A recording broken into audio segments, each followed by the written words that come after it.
Hello, this is Julian with Coffee Reviews, and today we'll be reviewing the La Ortiga Thermic Fermentation processed Costa Rica from Doc Coffee Roasters. And there's the bag right there.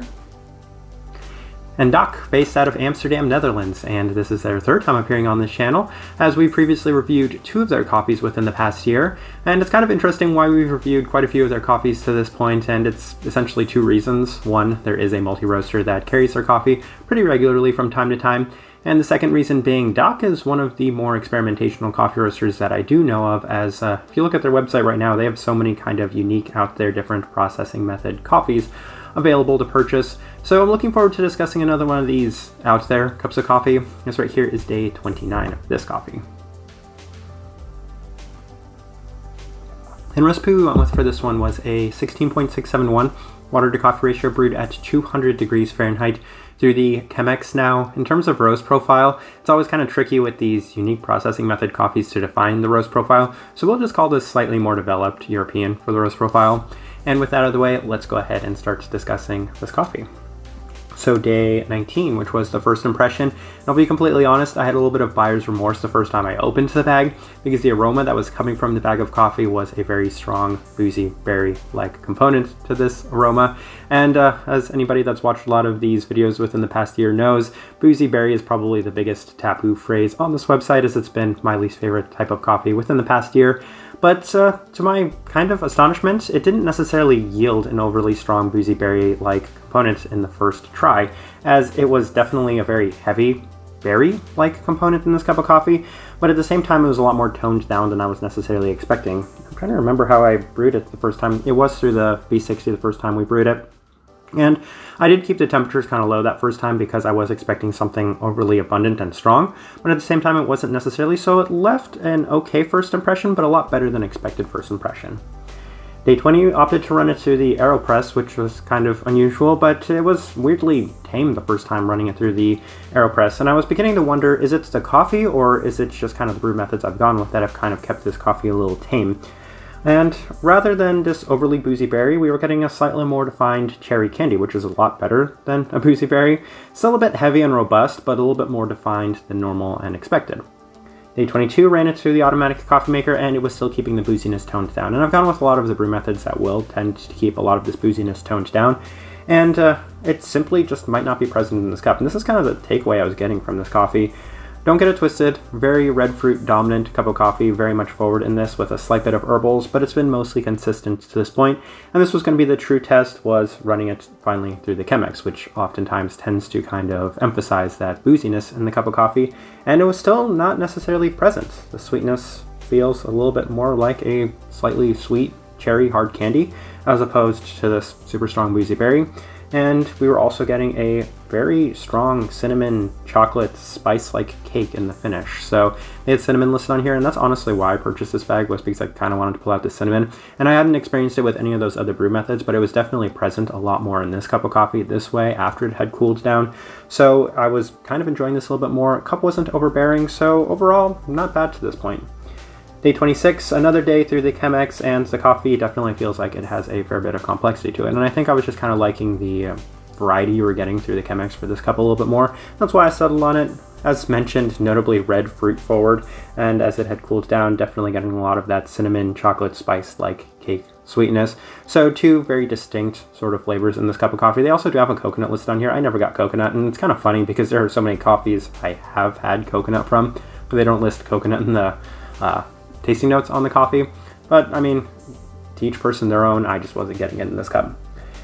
Day 28, one last day through the automatic coffee maker, and it was a little different on this day. It was pretty herbal forward. So they have listed on here hibiscus, and this is probably when I would say I was getting the most hibiscus-like taste in this cup of coffee.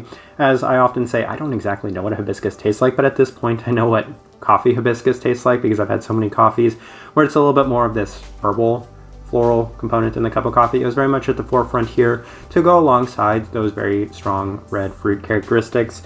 Still pretty rich and heavy, a lot of the lively sweet candy complexity, and as it had cooled down, you're getting a somewhat more toned down and just overall rounded cup of coffee. All right, let's go ahead and put up the tasting wheel so you can see what we were getting. And typically I start off with all the things at the highest marks, but one thing I wanted to correct on this is the spice, which I have at a level 2. It should definitely be bumped up to a level 3, if not all the way up to a level 4. The cinnamon in this cup is pretty heavy, so I'm not entirely sure why I put it down at the 2 when making this tasting well, but minimum 3 can possibly bump that one up to a 4. But let's go ahead and run through the 4s real quick. And the sweetness, level 4, I mean, as you would imagine, very sweet cup of coffee. These experimentational coffees tend to be a little overbearing a lot of the time. Florals, level 4, yeah, that was very much present throughout the entire time drinking this cup of coffee. And that hibiscus that they have listed on here, very dominant flavor profile in this cup. Berry fruit, level 4, and that's kind of a big deal because it's not overbearing. It's not at that level 5 where it's just too much and you can't taste anything else in this coffee. So that's kind of a big deal at the level 4. Chocolate, level 4. I know they don't have any sort of chocolate listed on here, but yeah, it's definitely there. This kind of chocolate cinnamon very much present throughout the time drinking this cup of coffee. But the most important thing I want to discuss is that finish at a level 4. Because this is the first coffee, I think, especially for a Costa Rican coffee that has not had that level 5 where it's just overbearing, dominant, and too overpowering for everything else in this cup of coffee. That's a huge deal. Having that at a level 4 is a huge deal. It's as big a huge deal as the cleanliness being in a level 2, because this is the first time I've bumped up one of these coffees to a level 2. So those are 2 huge deals for this cup of coffee. But other things we must discuss, the body, level 3. Yeah, it's a little savory. Yeah, I mean, a lot of those red fruits in here. Acidity, it's a pretty acidic cup of coffee, so we've got all of those things at a level 3. Anything else really worth noting? A couple level 2s here and there, but for the most part, I think the 2 most important things you really must emphasize and discuss is that finish at a level 4 and the cleanliness at a level 2, because those are both anomalies for exactly what this cup of coffee is.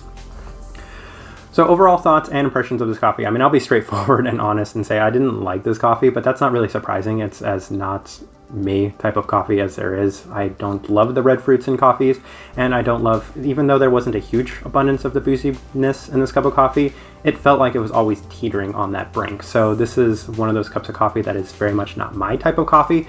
But even then, I have a lot of positives to say about it because it didn't reach the same sort of levels that a lot of the other really strong Costa Rican, really strong naturals, really strong anaerobic and experimentational coffees have reached where they are too much.